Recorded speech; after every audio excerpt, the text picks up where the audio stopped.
Today we are going to learn a poem. Hope is the thing with feathers. Let's see the text of the poem. Hope is the thing with feathers. Hope is the thing with feathers that perches in the soul and sings the tune without the words and never stops at all. And sweetest in the gale is heard, and sore must be the storm that could abash the little bird that kept so many warm. I have heard it in the chillest land and on the strangest sea, yet never in extremity it asked a crumb of me. The name of the poetess is Emily Dickinson. Emily Dickinson was an American poetess born on December 10, 1830 and died on May 15, 1886. Let's see the poem in these regards: explanation, title and its meaning, structure of the poem, new words, stanza-wise meaning, questions and appreciation. Let's see the meaning of the title. Hope is a non-living thing, but here it is considered as a living thing like a bird. As the bird lives in the nest, the hope lives in our soul. Let us see the structure of the poem. This is a well-structured poem. There are 3 stanzas. In each stanza, there are 4 lines. Rhyming words are used in this poem. Rhyme scheme used in the poem is ABCB. Now let's see some new words. Perch means alight or seat, विसावणे किंवा बसणे. Gale means very strong wind, भयानक वादळ. Storm means bad weather, wind and rain, तुफान किंवा वादळ. Sore means cause great pain, दुःखदायक, वेदनादायक. Abash make uneasy, restless, भांबावणे. Chillest lands, here it means difficult circumstances, अत्यंत white परिस्थिती. Extremity means the worst of the situations, सर्वात white प्रसंगात. Now let us see the meaning of the poem stanza wise. First stanza.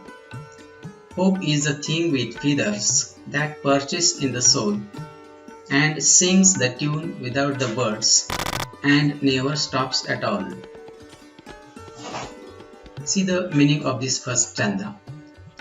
Hope lives in our soul like a bird that lives in a nest, and this bird always sings the tune without words. It means we feel its presence though we do not hear the words. Its singing never stops. This means it always gives us the light, the ray of hopes. It always guides and inspires us. Hope म्हणजे आशा ही आपल्या आत्म्यामध्ये, मनामध्ये नेहमी अशा प्रकारे राहते की जणू एखादा पक्षी घरट्यात राहतो. म्हणजे आपले मन घरटे आणि आशा ही त्यात राहणारा पक्षी. हा पक्षी सतत काही ना काही गात असतो, गुणगुणत असतो. त्याचे अस्तित्व आपल्याला नेहमी जाणवत असते. त्याचं गुणगुणणं कधीही थांबत नाही. म्हणजे तो आपल्याला सतत आशेची किरण दाखवत असतो, आपल्याला प्रेरणा देत असतो. Second stanza. And sweetest in the gale is heard, and sore must be the storm that could abash the little bird that kept so many warm.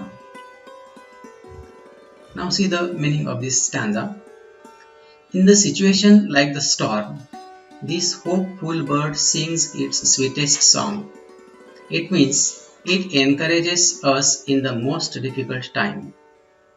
The sorrow and pains which come to us in the form of a storm make us restless and uneasy. But at that time, the bird of hope makes us calm in the form of the hopeful thoughts. जीवनातील अगदी तुफानी किंवा वादळी परिस्थितीतही हा पक्षी त्याचे सुंदर गाणे गात राहतो. म्हणजेच तो आपल्याला कठीण परिस्थितीतही प्रोत्साहित करत असतो. आपल्या जीवनात येणारे दुःख आणि यातनांचे वादळ आपल्याला बेचैन आणि अस्वस्थ करतात. पण त्यावेळी हा आशारूपी पक्षी आशादायक विचारांनी आपल्या बेचैन मनाला शांत करत असतो. Now the last stanza.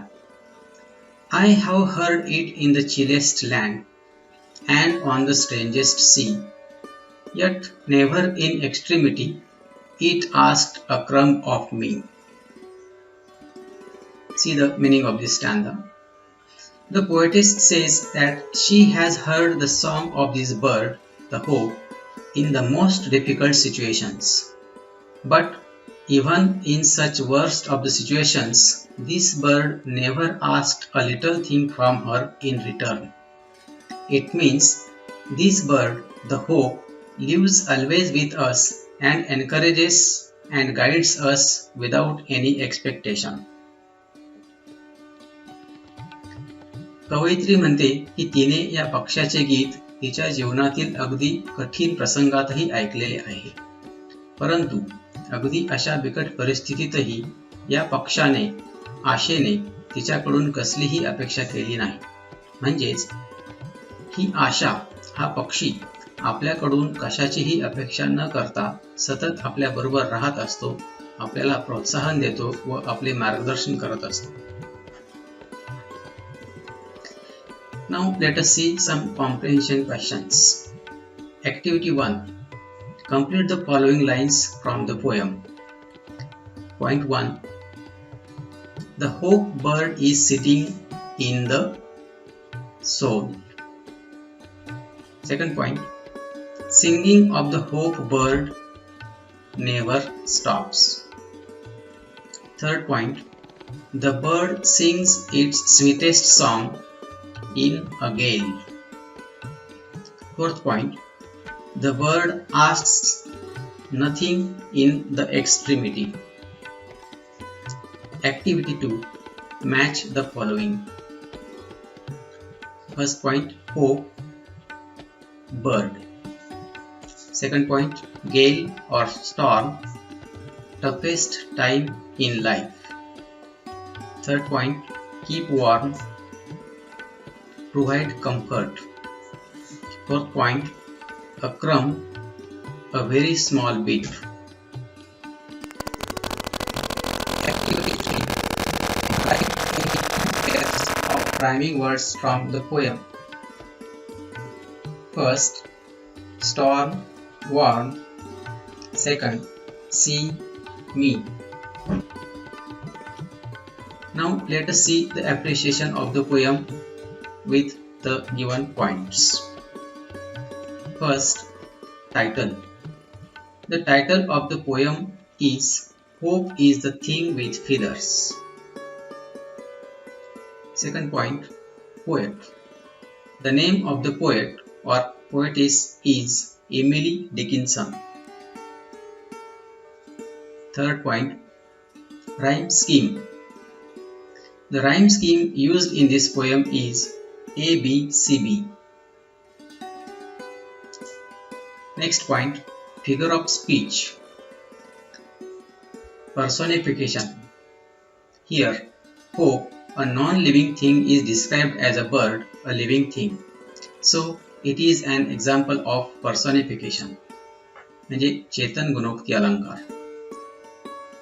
So, we can say the figure of speech used in this poem is personification or alliteration, Anupras Alankar. Example, and sore must be the storm. In this line, letter S or sound S is repeated. Second example, I have heard it in the chillest land. In this line, letter I is repeated. So we can say the figure of speech used in this poem is alliteration. The last point, theme or central idea. The poetess has referred hope as a little bird that rests in our soul.